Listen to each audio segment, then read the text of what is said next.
Hi, I'm Abhinav. I'm Madhu. Welcome to the Inspiring Idea Podcast.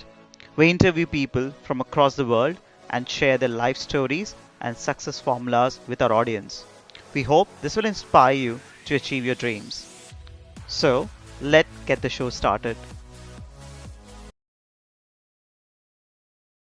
Hi everyone, this is a special show as we've got two guests, Carolyn Brown and Naishad Gadani.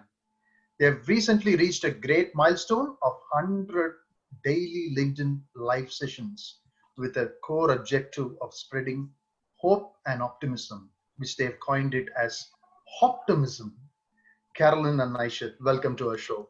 How are you doing? Well, I'm doing great. Thanks for having us on the show. It's going to be a great chat to learn about what you guys do and also share about the work that me and Caroline have started. It's really interesting being on the other end of a screen and a microphone, being interviewed for once. So I'm looking forward to the experience.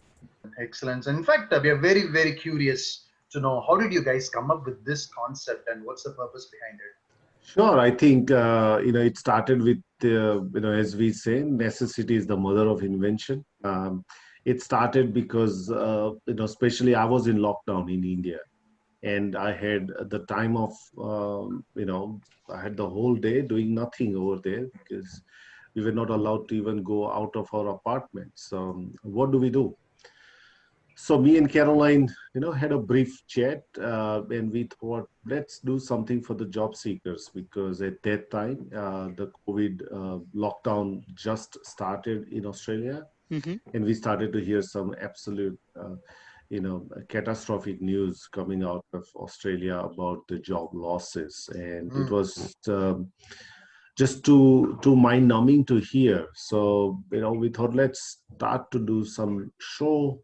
Some form of daily event where we can give bit of uplifting to the job seekers and in a way also to to learn as well as we go along.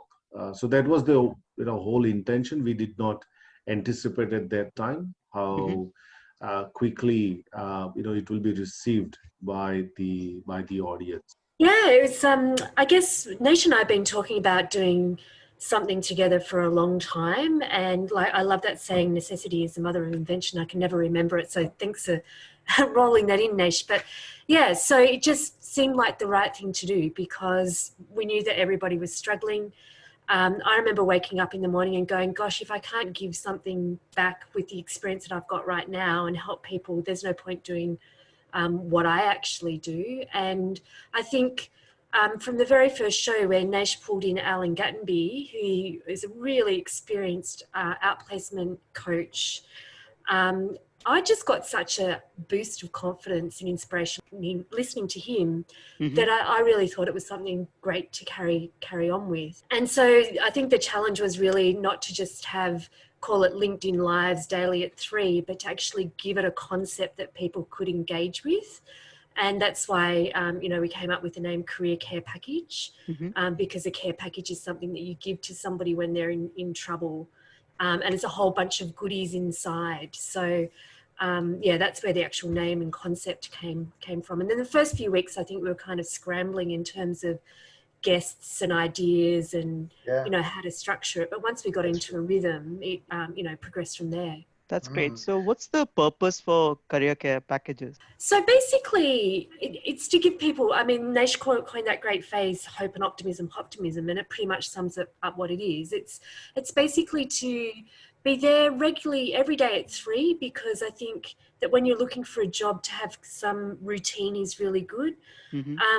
It's there to give people a perspective of different perspectives about how to find a job or what their career could look like.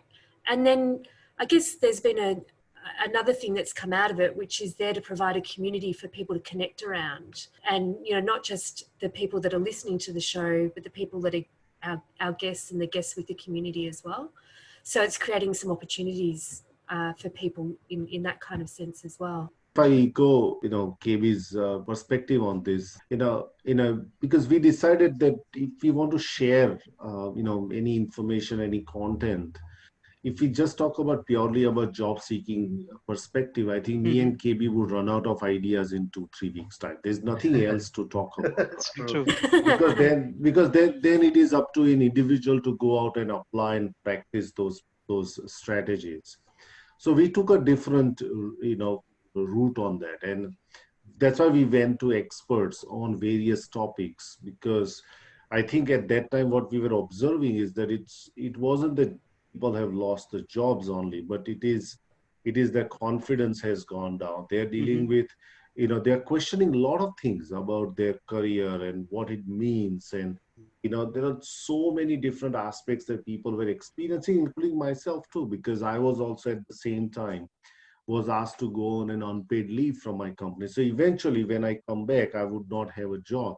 So it wasn't that I was, came from sitting from a high, horse background where I'm looking at everything, but I was equally in the same contemplation about my career and what future holds. So that's why we decided to pull expertise from people, because we saw that by bringing them, we are bringing the diversity of ideas to people's perspective. It wasn't our own idea. It was the diversity and the richness of the discussion can trigger a spark in someone and can say, you know what, yeah, I can think about this, about my career also, because I've traditionally only thought this way. How about if I also want to think a little bit differently as well? So that was the whole kind of idea, sitting in the background also. That's what we wanted people to experience, just not about how great Naishad and Caroline is, but That'd be a great byproduct, though. absolutely. It's so incredible that you guys are backing each other up pretty well, and at the same time the perspectives that you bring in is also more well thought through, because most of the people are actually relating to what you guys are talking about, and whatever that they are going through in their mind is something that they can relate to. That's the most important aspect, and that's how it made you go through the drill of 100 sessions Yeah. without you getting bored first, and at the same time helping people, which is so phenomenal. And I think just to add to it, I think also the biggest advantage is that you provide a platform to people and just to come and express themselves. Because right now people are not sure about themselves. There are a lot of things happening, and it's just good that I've seen a lot of people come in your show and, they can talk about what's happening in their life and maybe get some direction as well. So that's also really fantastic. So in terms of guests in your show, they've got some incredible stories that they should have come and shared it with you. How are they basically keeping themselves more positively amidst these tough times? And you talked about the mindset. So it would be great if you can share a couple of very interesting stories for our audience today. I think there were a lot of moving stories, honestly, and I think we also did not anticipate that. Anything to share from your perspective, Catherine? Yeah, it's been really interesting, I think, just the people that really, I mean, everybody's been fantastic on the show, but the people that really stick in your memory are where people actually do share that kind of personal story about themselves. And the last week we did a series on optimism, where we got people to tell a story about how they'd overcome adversity. And, it does, like, the show actually just does in the end feel like this conversation between friends on a topic that's really interesting. And I remember,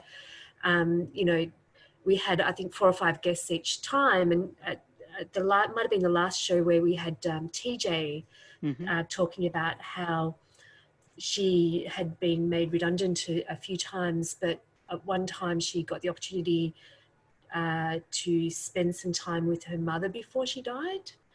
And, just she was really sort of moved by the tales that other people were speaking about, but how she drew upon that strength from that time and applied that into the rest of her life. So there have been a lot of people that have shared their actual personal story.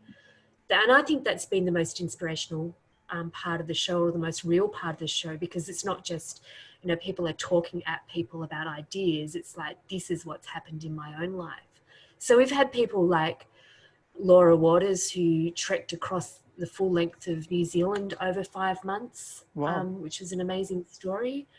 Um, yeah, so she really stood out to me because, you know, she was in the corporate world before, suffering all sorts of anxiety and stress and panic attacks, and planned this walk and to go on this walk with a girlfriend.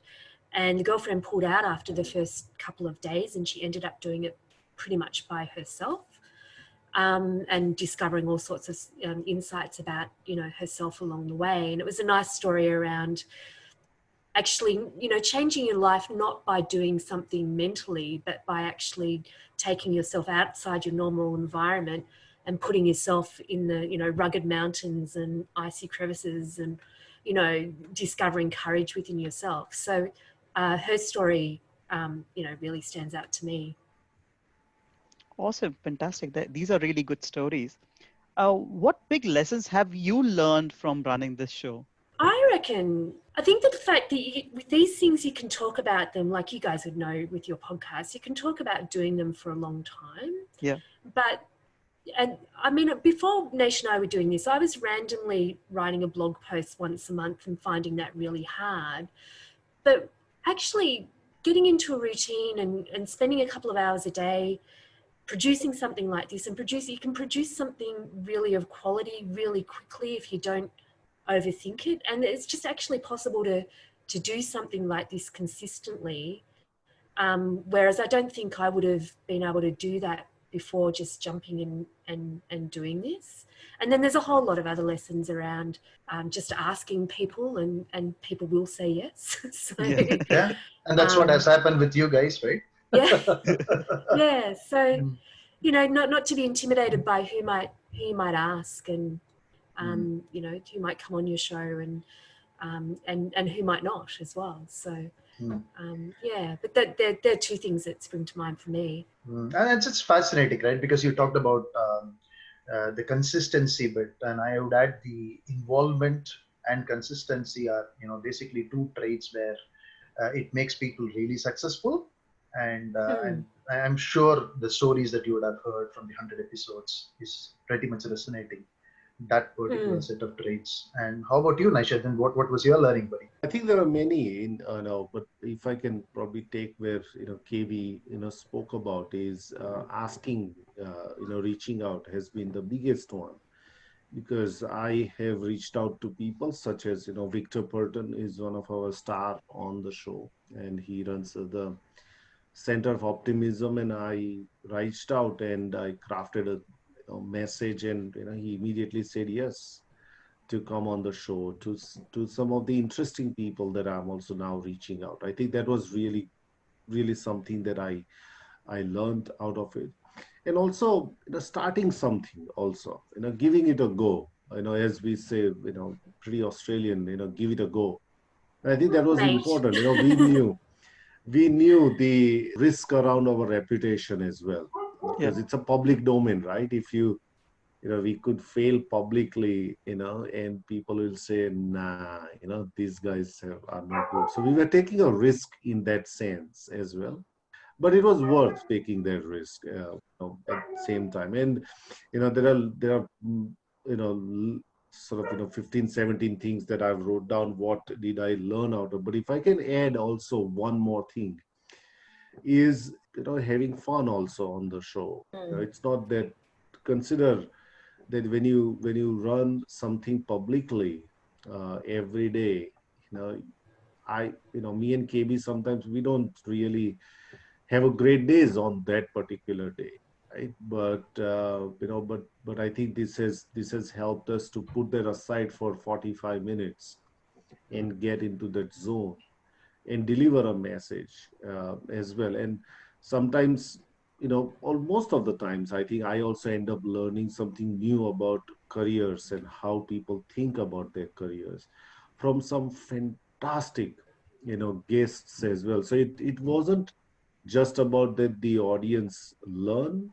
but it's also about me and KB also end up learning immensely out of how people think about various aspects of careers, jobs, or life in general. So Yeah. And yeah. that's exactly what we wanted to really poke on next. But before I do that, I just wanted to share maybe our perspectives of what we learned by podcasting as such.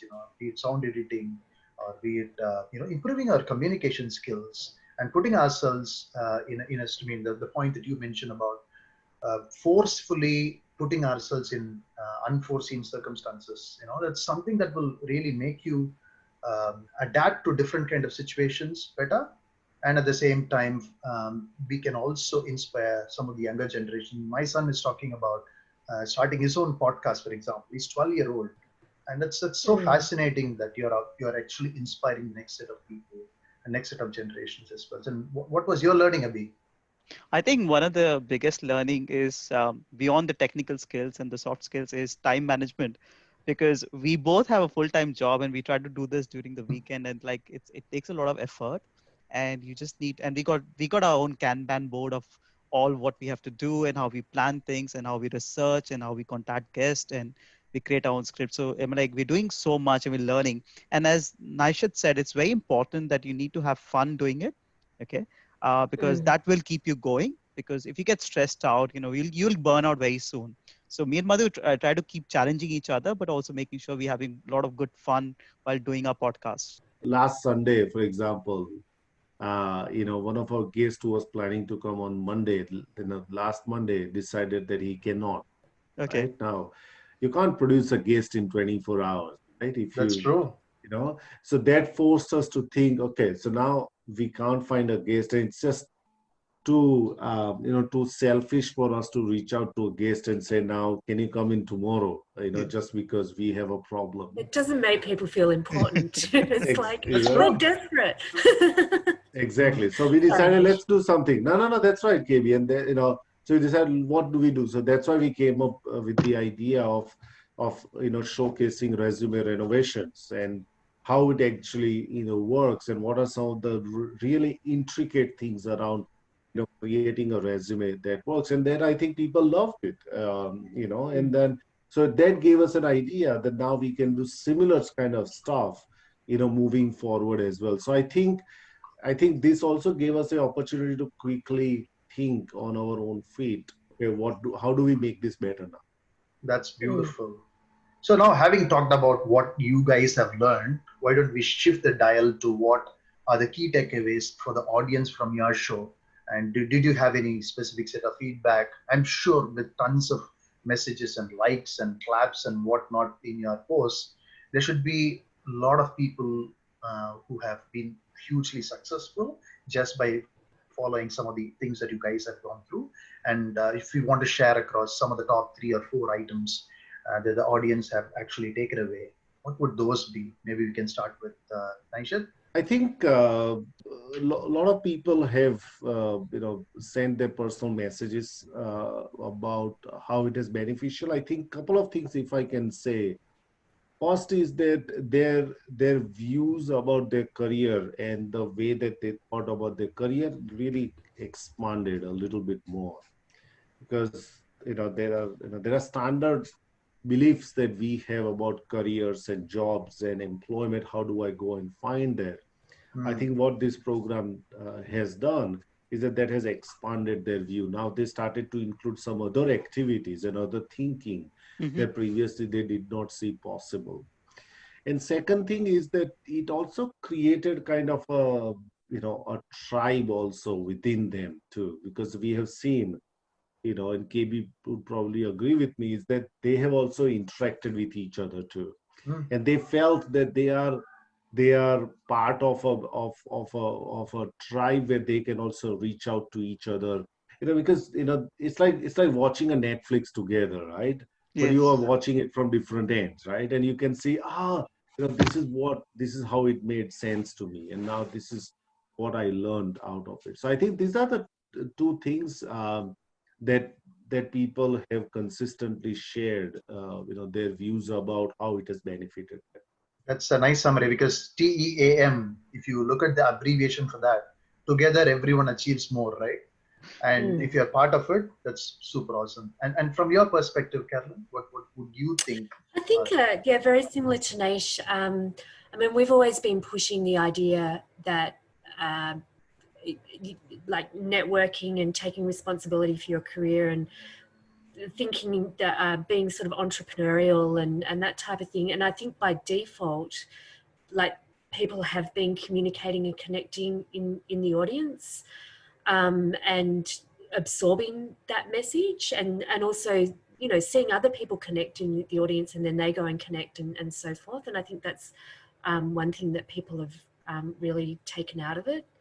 I think just also it is that thing about everything will be okay. Like, we've had guests on that have gone through, you know, the GFC or the dot-com burst, or the, you know, 9/11, and just that sense that things will be okay. And I get a sense from people that that's what they're picking up out of the show as well. So yeah, I think that's what's sort of reflected back. I haven't had it. I've had the interesting thing is, like, for me, with the clients that I work with outside of the show, I have them telling me what they've taken out of the show, and, you know, we discuss different aspects that have been on the show as well. So we had somebody, Karen, talk about the 4 R's.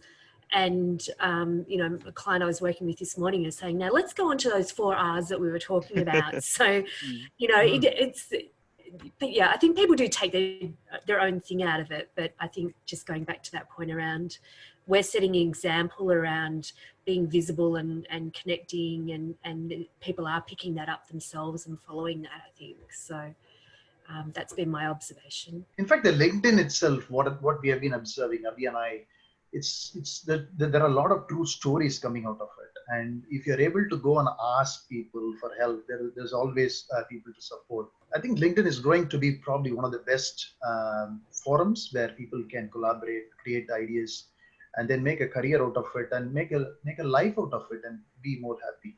And maybe that's why whatever you have chosen is something that I should say hats off to you guys. Yeah. I think you've done more than 100 shows so far, and I've seen you had a great line of guests in your shows. So talking to them, what have you observed on current trends and future trends for career opportunities moving ahead? I think it's very difficult. I don't think so that, you know, if I can be very honest on this, that Yeah. I don't think so. There is, there is right now, because 2020, every year Australian government, if I just talk about Australia, Yeah. they put out their outlook for the year about what sectors will grow, what sectors will contract. But obviously those statistics are thrown out of window now, and it's going to be very, very different market altogether. But at the same time, I don't know. Honestly, if you ask me, if somebody comes to me and they should tell me which industry, what should I do, my first instance would say nurse. Go and become a nurse, because that's going to be a great, Yeah. just not Delivery right driver now. at the moment. That's right. That's going to be a great, great career. Anything traditionally, health and social assistance has been the fastest growing, employment sector in Australia, and which is always going to be fastest growing. Obviously, I've got just amount of, blip amount of knowledge in IT and the information services sector, and how blockchain and cyber security and all those big words, how are they going to transform Australia into such, that would, but I don't know what specific sector will have a great impact. I don't know, but one of the things that I can tell you, with absolute certainty, is that we all need to have, as I think I was talking to Karen and Caroline on the 5R show. I spoke about strategic intent about your career. So I think you got to have a view about your the direction as such. You may not know exactly all the details of where the market will go, but let's say that if you've got a direction that I want to build my career in blockchain technology, I don't even know what all the roles that exist, but that's like my overarching theme of my career. And I want to sort of travel in that direction. I think that those people will get more, will get far more leverage, rather than people being stuck into, oh no, I just want to do a project manager role. I just can't see myself doing anything else. I think those trends are changing. So Yeah. yeah. Caroline? I think, so your question was around what insights have we taken from guests that about careers and future of work and that kind of thing. Yeah, That's true. I think it is that sort of, we've had a lot of career experts that people have studied, career counselling and theory of careers and things like that, and they are around, finding that kind of true north and how important that is, no matter what sort of context you might have that in. Because it's not just a job, it's your life, and you can't really separate those two things. And then a lot of people are, talk about the mindset. So, trying to reframe negative situations or have some self-care that gives you some resilience to come out of negative situations. And then I suppose it's making sense of the uncertainty. So, how you might build up a portfolio career or build up your professional brand or build up your network. And, they've been common sort of themes.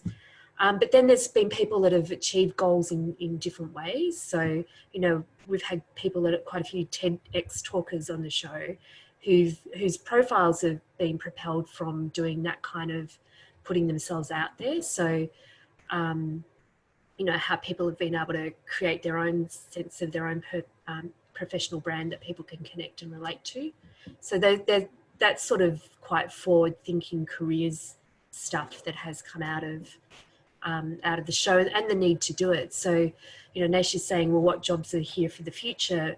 It's really hard to tell right now because we're still in the midst of COVID, but there are trends happening before around casualisation and contract work and part-time work that people really need to position themselves for, and that's been a lot of what people are saying.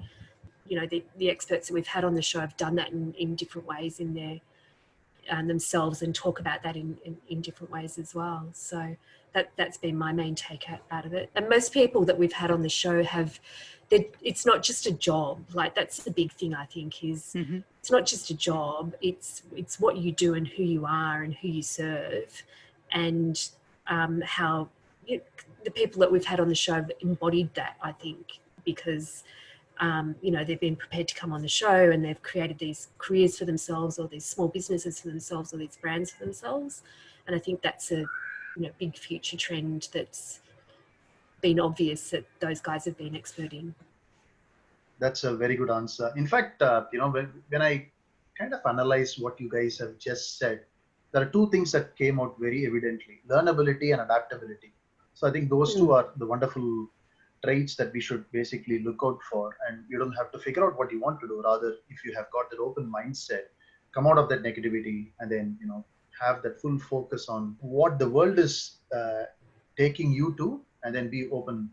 So I think you should be able to survive whatever the career might be. Is there any other skill? Hard skills are absolutely different. You got tech skills, which is something that you can go and do a course, or you can read yourself from a book, and whatever it is that can be done. But in terms of the soft skills that we just spoke about, I'm also seeing a trend of people completely opening themselves up to upskilling themselves, cross-skilling themselves, reinventing some of the areas that they would have never thought. For example, we doing a podcast, we've never thought about it, but we thought it's pertinent that we do it, simply because we can learn at the same time, pass that optimism to the community.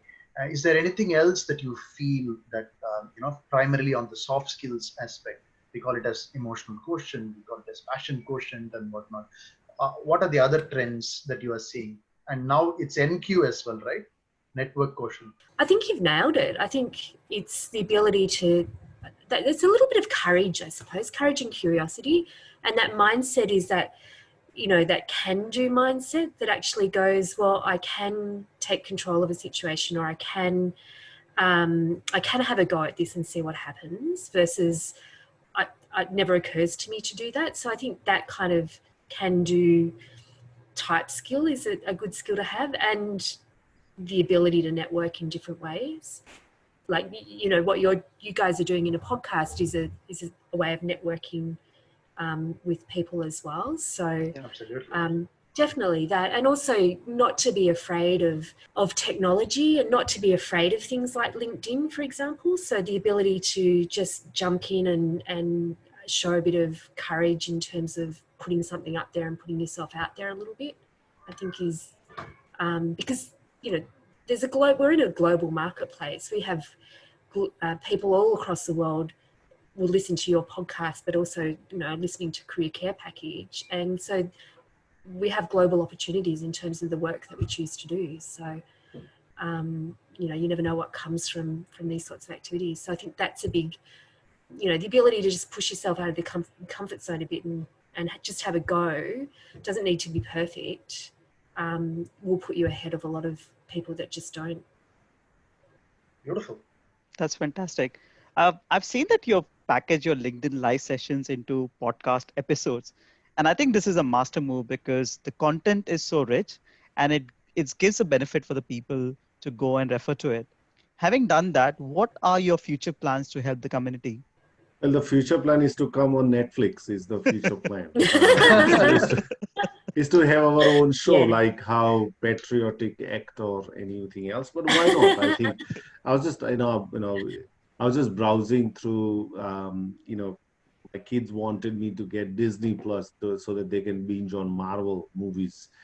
And I was just watching in my Samsung TV. Now, my Samsung TV is an old one, so it did not have the Disney Plus app into that. But when I was browsing through, I came across some absolutely very niche apps, and I thought, now maybe there is an opportunity for us to have our show on this one, where people can, if they are looking for some career guidance, some career advice, something to trigger their thinking, why not? They can, open that up, watch some videos and say, you know what, yeah, I kind of like that. Let me go and apply that. So look,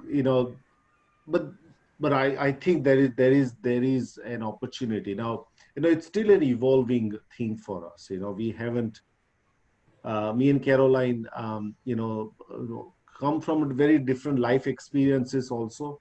So I think that's been, hugely beneficial, for us. Caroline is far more strategic in her approach and, thinking a little bit more deeper about the impact of our work and how do we really position that as well. But yeah, so the future plans, which includes, just got our YouTube channel, so we want to grow the YouTube channel, and I'll probably Yay, make well some done. money Please so give that us a like. Yeah. I can retire on the YouTube ad money that I can make. But my point is that there are plans, but what we are right now trying to do is to really trying to figure out the key differentiator. I True. don't think so that we have figured out. We are still in the process of identifying a solid position for us, and then really, build on that position and really become like how blue sky thinking really works on that line. So that's our kind of ideas. Yeah. Good one. Anything to add there, Yeah. Caroline? Nashed is flattering me by saying I'm far more strategic. I don't necessarily think that's true. I think we're a good blend of ideas and strategy. But I think what we do know is that this is of value and that we want to continue to build an audience and build a platform, because great things come out of that. Once you do have that, you've got the opportunity to build a business, I suppose. So, yeah. So, I mean, next step is YouTube. Nash does the podcast, puts his up on podcasts. YouTube means that our videos can be found, and we can, I don't know, write a book. I don't know, actually. It's still a work in progress, but I guess the other thing around doing this kind of stuff is you get a lot of feedback around what people really need. So, for example, from a digital product we could release quite easily around the COVID resume, for example, based on the feedback that we got. Yeah. But I think for me, my idea is that you've got to think differently about how you're going to work and create jobs for ourselves moving forward. We're going to go into a recession, and thinking about whose responsibility it is to create jobs. Maybe there's an opportunity for us to bring those two parties together with what we do. So we've got entrepreneurs and we've got job seekers on the one platform. So yeah, we're just kind of formulating really, or still in that kind of embryonic stage of going, well, what's the next move for us from this? But we're still sort of in as well in that kind of audience building type phase as well, I think. So yeah, but our next immediate plan is to dominate the world through YouTube. So Beautiful. yeah. Beautiful. I thoroughly enjoyed this particular 40 or 45 minutes with you guys. How can people reach out to you? LinkedIn, Twitter, career care package. I've got a blog, interviewiq.com.au. Naish's got his website. And multiple channels. Excellent. Absolutely. I think, if you Google my name, you'll probably come to me. Because only 1 in 7 billion. So, you can't miss me at all. But LinkedIn would probably be the best way for people to reach out to us or ask for any help. And go to LinkedIn and put search for career care package hashtag, because you'll be also able to see a lot of previous videos as well that we have done. And there's just heaps of resources available on that. Yeah. It was so lovely, guys, talking to you. And thank you so much. And it's so great to have you. Thank you for having us. It's been a pleasure. It's been fun. Thanks for tuning in, my friends. We have got thousands of people listening to this podcast and wanted to thank you all for the love and encouragement so far. Some of you have reached out personally to us and thanked as well for producing great quality content. It would be awesome if you like and follow our LinkedIn page, Inspiring Ideas, and please don't forget to hit the subscribe button from where you are listening. We are across all the key podcast channels, Apple, Google, Spotify, etc. We will see you with another great episode next week. Thank you so much.